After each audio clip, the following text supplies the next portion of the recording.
تو اب ذرا اسلام آباد کا رخ کر لیں. ذوالقرنین حیدر ہمارے نمائندے ساتھ ہیں اور وہاں پر 3 نشستیں ہیں جن کی بات کر لیتے ہیں اور ٹھنڈ بہت ہے. اسلام آباد میں تو ظاہر ہے وہ تو ہے ہی اقتدار کا شہر.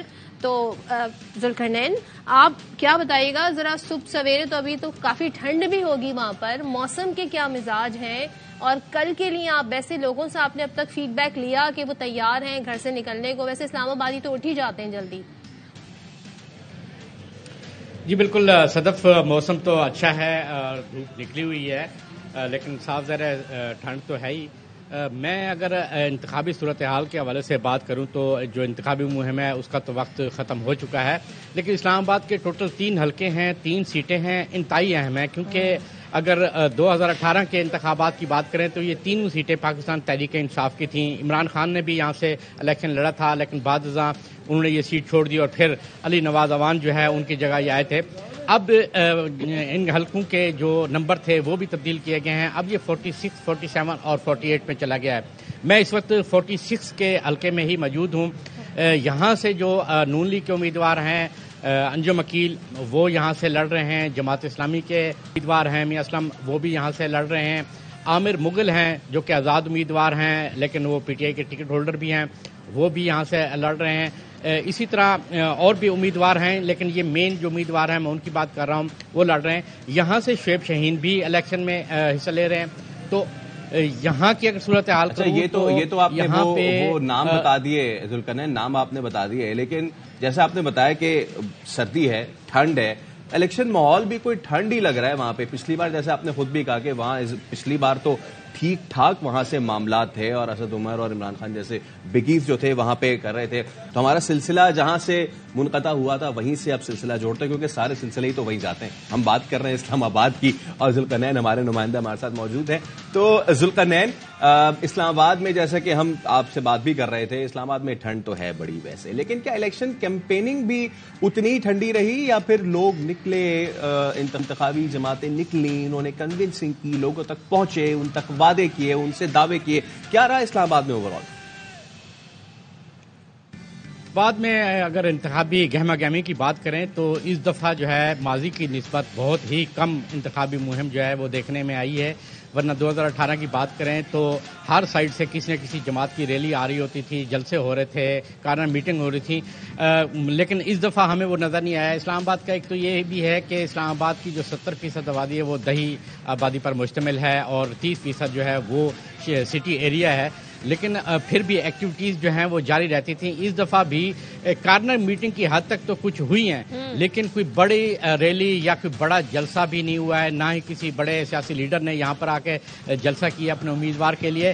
یہاں صرف جو نون لیگ کے امیدوار ہیں 2 جو ہیں 3 حلقوں میں سے, اور اسی طرح پیپلز پارٹی کے 1 امیدوار ہیں, باقی آزاد امیدوار جو ہیں وہ زیادہ ہیں. تو ان دیہی ایریوں میں کارنر میٹنگ کا سلسلہ جاری رہا ہے, ڈور ٹو ڈور, اور لوگوں نے اس دفعہ دوسرے طریقے سے کمپین بھی کی ہے کہ اپنے انتخابی نشان جو ہے وہ ایک لفافے کے اندر ڈال کے گھروں کے اندر پہنچایا, اس کے اوپر لکھا گیا ہے امپورٹنٹ میسج.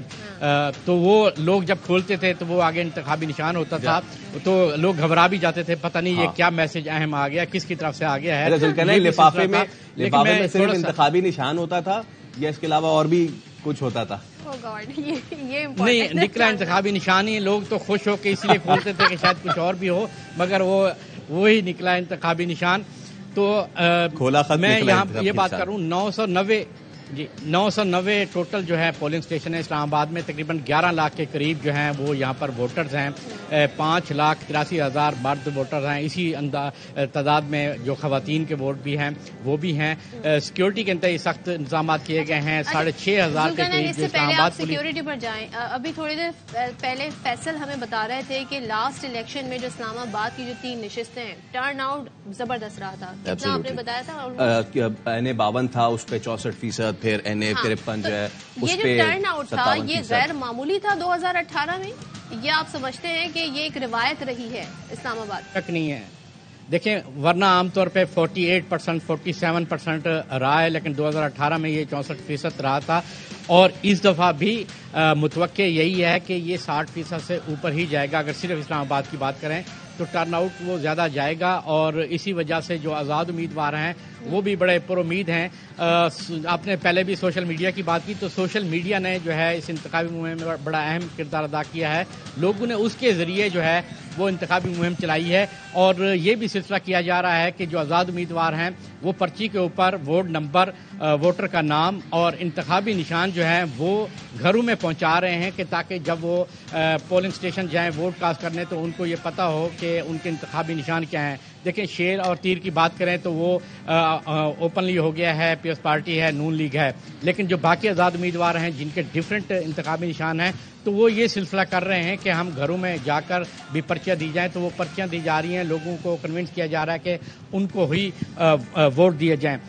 میں اگر 46, 47 یا 48 کی بات کروں, 48 میں جو ہے صورتحال ڈیفرنٹ ہے کہ جو آزاد امیدوار مصطفیٰ نواز کھوکھر ہیں وہ ان کی پوزیشن جو ہے وہ زیادہ مضبوط لگ رہی ہے, کیونکہ وہاں پر نون لیگ کے امیدوار نہیں ہیں. وہاں پہ راجہ خرم شہزاد ہیں جو کہ IPP کے ہیں, لیکن وہاں پر نون لیگ کے جو ووٹرز ہیں وہ ان کی بجائے مصطفیٰ نواز کھوکھر کو جو ہے وہ ووٹ دینے پر ترجیح دے رہے ہیں. ابھی تک بظاہر ان کی پوزیشن بڑی اچھی جا رہی ہے. 46 کی بات کروں تو انجم عقیل کی بھی پوزیشن اچھی ہے, لیکن یہ بھی بتایا گیا ہے کہ جماعت اسلامی بھی یہاں پہ سرپرائز دے سکتی ہے, کہ کیونکہ جو گولڈا کے پیر ہیں ان کا بڑا ایک فیکٹر ہے, وہاں اس طرف بھی ان کو کوئی حمایت کی نشاندہی ہوئی ہے, کوئی ان کو اشارہ دیا گیا ہے. تو وہ بھی ٹف ٹائم جو ہے ان کو دیا جا سکتا ہے.